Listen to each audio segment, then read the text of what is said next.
sense. Wait, hold up for a second. You said you're 22? Yes. And you graduated from college in 2018? Yes. How did this happen? Because I started when I was 15, just about to turn 16.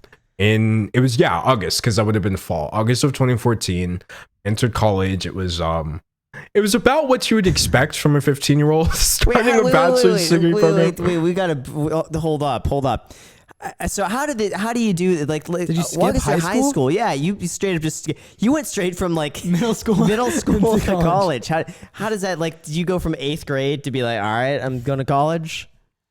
Well, I was like fortunate enough to not have a traditional grade structure, if you will, because I was homeschooled. So instead of just like, that's it. Efficiency. Yeah, they could speed you through a lot of that. So wait, so explain that whole process then. So the main milestones that I guess my parents were looking for in terms of like, are you good, were, can you pass the SAT? Because obviously that's the entrance to American college. So I took the SAT once and passed it. And I was 15, because you can take it at any age. I feel like that's something not everyone knows. Like, you don't have to have quote unquote finished any grade, if you will. You just have to meet the requirements and then you can take it. So I took it initially, and it was definitely good enough to get me in.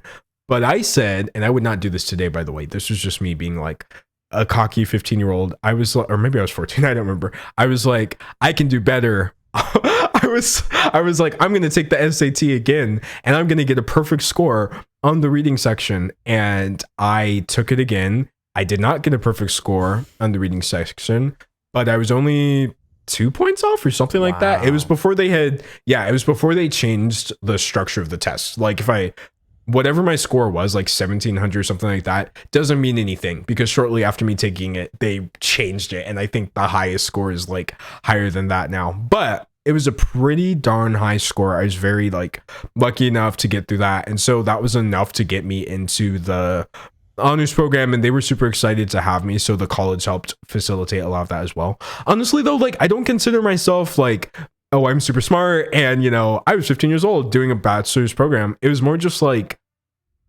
I can just narrow things down to what I need to take from it, if that makes sense. It's the exact same thing I do in my YouTube videos, which is why people watch them. So instead of just being like, I need to have all the wherewithal of an 18-year-old, which of course is not very much, I can say that now that I'm in my 20s. I was just more so like, how much do I actually need to know to do well on the SAT? And that's what I took from that. And so from there forward, it was all, you know, fun and games. Did you get your GED, or your parents sped you through like every grade? Instead of spending a year, you're spending like 7 months on it?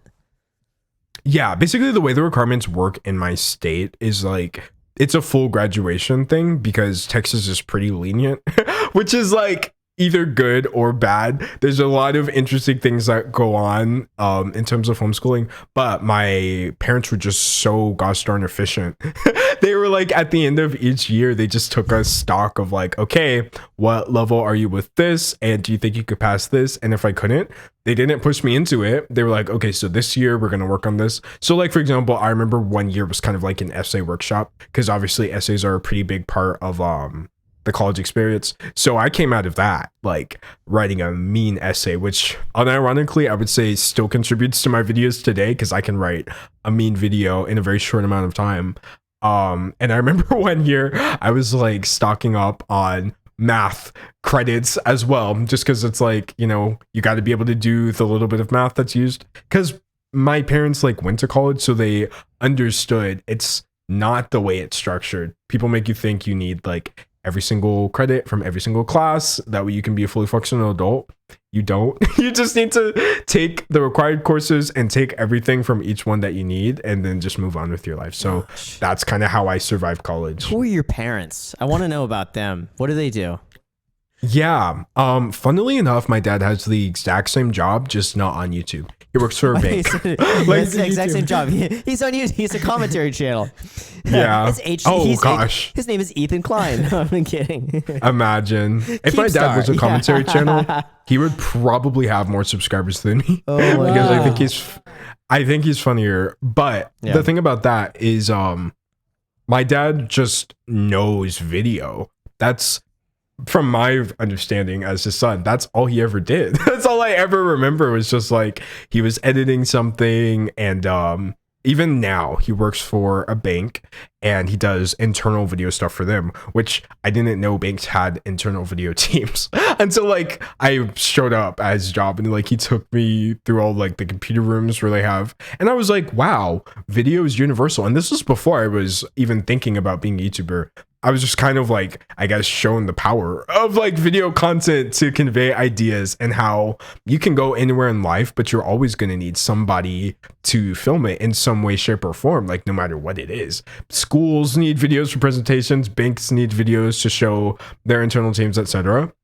And then, so I would say the main thing I got from my dad was just like an absolute love of all things video. Like even now, like when I'm submitting you with this Sony a6600 and we got a Shure SM7B, it's pretty clean. It might be peaking a little bit because I need to work on the distance, but I'm obsessed with that, and I definitely blame him. As far as my mom, the main thing I got from her was just efficiency. She's just so smart.